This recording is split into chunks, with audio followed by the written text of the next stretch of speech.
5-17 ఏళ్లలోపు పిల్లలకు ఉచితంగా ఏడాది పాటు Aadhaar updation Aadhaar biometric updation సేవను 5-17 ఏళ్లలోపు వయసున్న పిల్లలకు ఏడాది పాటు ఉచితంగా అందించను అన్నట్లు కేంద్ర ఎలక్ట్రానిక్స్, ఐటీ శాఖ శనివారం ఒక ప్రకటనలో తెలిపింది.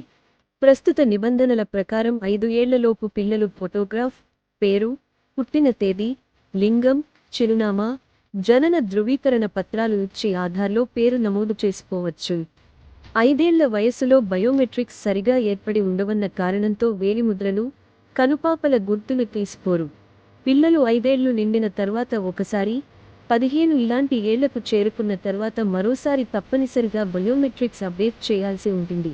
అందువల్ల ఏడాది పాటు 5-17 ఏళ్ల మధ్య వయసున్న పిల్లలందరికీ ఈ సేవలను ఉచితంగా అందించాలని నిర్ణయించినట్లు కేంద్ర ప్రభుత్వం తెలిపింది. ఆ తర్వాత రూ. 125 వసూలు చేస్తారు. బయోమెట్రిక్స్ అప్డేట్ చేసుకోవడం వల్ల పాఠశాలల ప్రవేశాలు, ప్రవేశ పరీక్షల రిజిస్ట్రేషన్, స్కాలర్షిప్ ప్రయోజనాలు, వివిధ పథకాల ద్వారా అందే డీబీటీలు పొందడానికి వీలవుతుందని పేర్కొంది. అందువల్ల తల్లిదండ్రులు వెంటనే ఈ వయసు పిల్లల బయోమెట్రిక్స్ అప్డేషన్ చేయించాలని కేంద్ర ప్రభుత్వం కోరింది.